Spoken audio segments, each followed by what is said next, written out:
Well, hey there, welcome back to Wasting Time in the Woods and another video on fixing up a 3rd gen 4runner. In this episode, we're gonna tear into the front end for a complete rebuild of the Toyota IFS suspension components in my wife's 97 4runner. In the last video, we tore down and rebuilt the rear suspension by replacing the shocks, springs, and sway bar end links. That job was so easy, it had me feeling like this. But after taking nearly 2 weeks working my way through all the seized parts and broken dreams in the front end, I felt more like this guy. Hallelujah! Holy s***! Where's the Tylenol? Stick around if you want to see an idiot with a boatload of Amazon tools fumble his way through a front end of a 3rd gen 4runner. I'm gonna need 2 beers for this one. Yep, another 2-beer episode. I'm gonna be drunk by the time this stupid truck is fixed. I didn't drink that much anymore. I just feel like I didn't have to because of the stupid truck.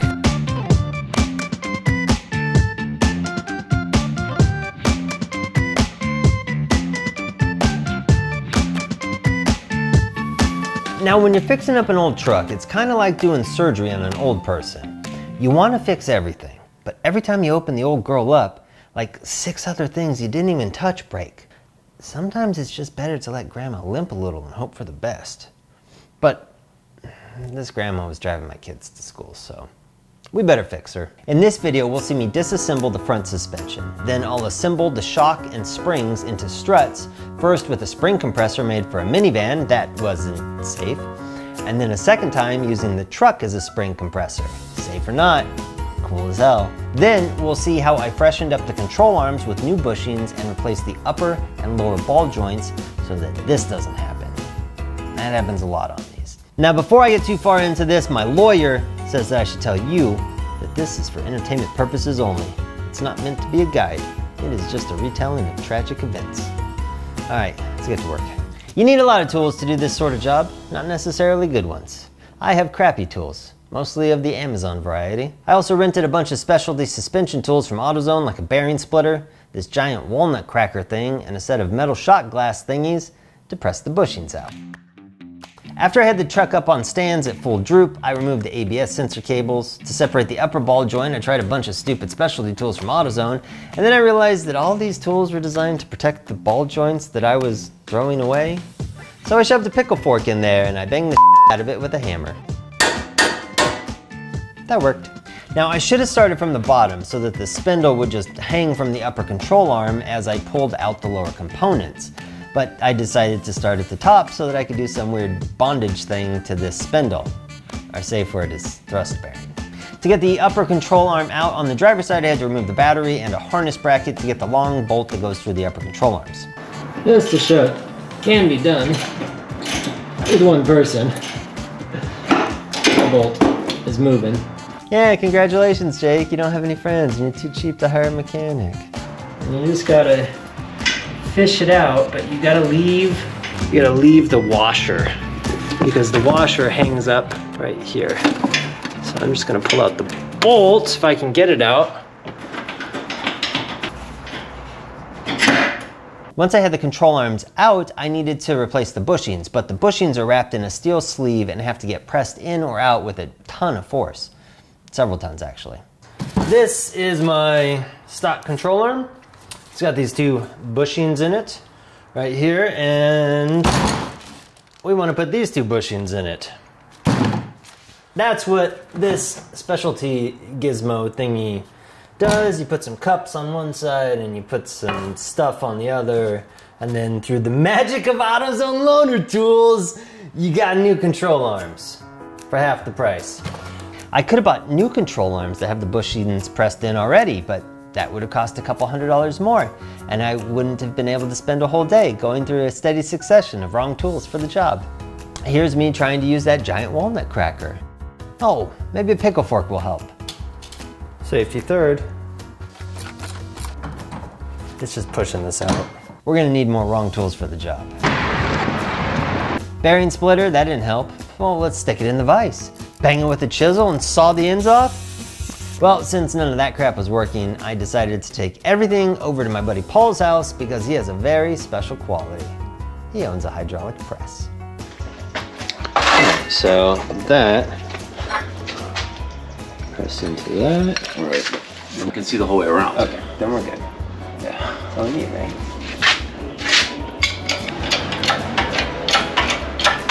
Holy that's easy. Once we got all the cups and bearing splitter lined up in the press, the old ones pressed out super easy and the new ones went right in. Yeah, close. So much cheaper than buying new control arms. All you need is a buddy with all the tools that you don't have that's done all this before. Now, if you don't have access to a hydraulic press, just buy new control arms. All the other methods suck. You can make it work, but you're probably gonna ruin at least one control arm anyway, which kind of negates all the savings, so what's the point? Now, for some reason, I painted the control arms after I put the bushings in, but there you go. All right, now we gotta get that upper ball joint out of the spindle. On the driver's side, I wanted to see if I could change it on the truck, just in case I ever needed to do it on the trail. But I'll probably never trail this truck, so that was stupid. An itty bitty retaining clip right here I'm trying to get.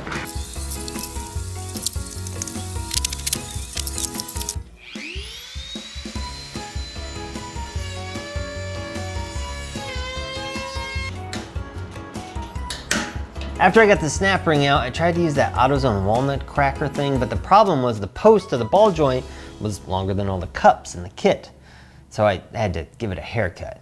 It worked eventually, but it took forever and the C-clamp barely fit under the fender. I would never do it this way again. Just take the stupid spindle off and take it to a press. So I did what I should have done in the first place and I just removed the spindles. That required removing the brake calipers and the rotors, separating the bottom ball joint from the LCA, removing the axle from the hub, and separating the outer tie rod from the spindle. My passenger axle was seized pretty good, but I finalized the divorce with this Autozone front wheel drive puller thingy and my impact wrench. Next, to get the lower control arms out, I had to disconnect the sway bar. Then I pulled the old strut out, which has 3 bolts on the tower and 1 at the bottom on the lower control arm. These guys are a pain because they're filthy and I am having to steel wool them so that they're clean enough to put match marks on. Getting the lower control arms out requires loosening and marking the cam bolts for alignment, loosening the steering rack and pulling it away from the lower control arm bolts for clearance. It also required me laying on my back for 2 hours and trying to block out the constant thought that I'm too poor, too stupid, and too cheap to just pay somebody to do this for me. This feels like an accomplishment. I'll drink to that, woo! Holy shit. Where's the Tylenol? To freshen up the LCAs, I wire wheeled them, hit them with a fresh coat of paint, and headed over to the press. Now, when I got to Paul's, the first thing I pressed was the upper ball joints. This time I was able to use a 35mm axle socket to make room for the ball joint post. The lower control arms were a little bit trickier. We couldn't use the press to get the bushings in because they were just too big and awkward, like my ego. We actually ended up just using the bottle jack out of the GX to push them out and the bench vise to press the new ones back in. Now for the fun part. We've got essentially all of our parts ready to be reinstalled with the exception of the shock and the ball joints. Old, new upper control arms ready to go. Old, new lower control arms all set up. We're gonna have to put ball joints and boot the upper ball joints on the spindle. I've got our sway bar repainted. And then eventually, once all that is set up, we'll be ready to put the new strut in. But before we do that, we have to build the new strut. Bilstein 5100s, everybody knows, this is like the most popular off-road shock in the world. Have this snap ring that allows you to adjust it. So we are planning on doing the first snap ring up. When we set these up, we're going to, the way this works is there's a snap ring, 4 different settings that holds the spring perch, so you can adjust it up, which changes the preload on the spring, which changes the height of the vehicle when it is sitting unloaded. I'm not sure I said that right. When it's just sitting there. When it's not getting loaded, it makes it taller. Yeah, it also makes it ride like crap, but we'll get into that later. Now, to assemble the struts off the truck, I rented AutoZone's basic spring compressor. I believe it's listed in the catalog as the Widowmaker. Now it's essentially two giant screws with claws that clamp onto the springs. You stick one on each side and then you go back and forth, turning the screws until the spring is compressed enough to fit the shock into the spring with enough extra clearance that the top hat and the retaining hardware can be attached. Unfortunately, this method also requires a 2-day course in basic geometry so that you can get the top hat and the lower eye bolt aligned properly.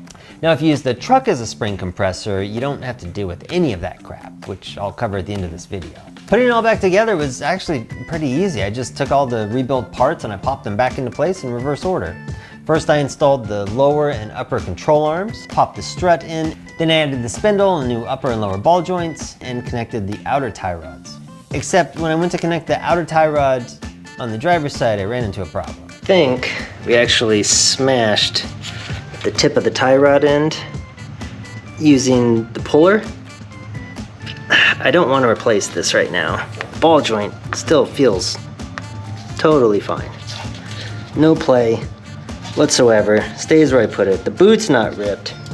Everything's good, except I can't get the bolt to thread now because I smashed the tip of that a little bit. So I'm gonna try a little bush fixie, see what happens. What followed was a succession of terrible decisions. Now let me just say what I should have done before I tell you what I actually did, because that'll take way less time. I should have just looked at this 210,000 mile steering rack and pulled out my big boy wallet and just replaced the whole damn thing. It would have been 500 bucks and I would have been done that afternoon. First, I just tried to fix it with a Dremel. Wrong tool for the job. Then I tried to get the outer tie rod separated from the inner tie rod and just replace that. Can't get them apart with a little wrench? Let's hit them with some fire and try a big wrench. Separate the inner tie rod, throw it in a vise, hit it with some heat, try a bigger wrench, smack it with a pipe over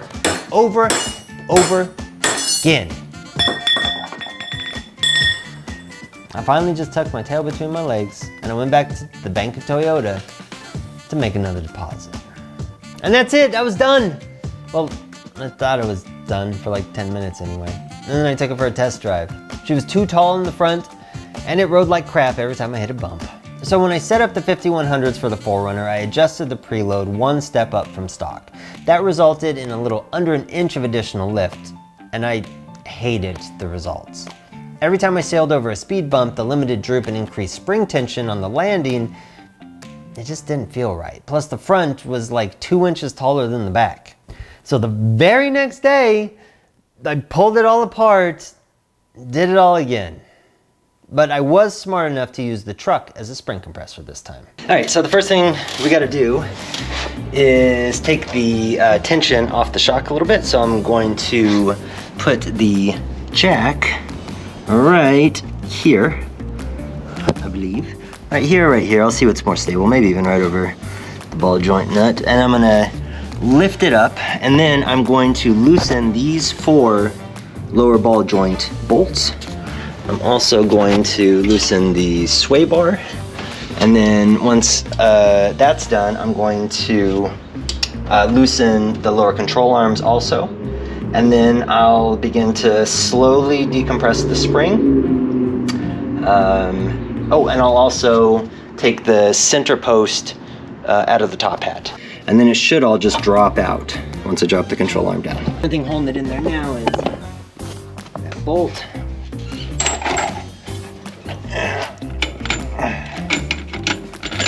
That. And what do I got here? I got a shock. The top hat stays bolted in place in proper alignment. All that you have to do is reverse the order for reassembly, but make sure that you guide the shock post back up into the top hat. Well, if you're still with me, you must either be rebuilding a 3rd gen 4Runner yourself, or possibly you're related to me. Good luck with both. We'll see you out there.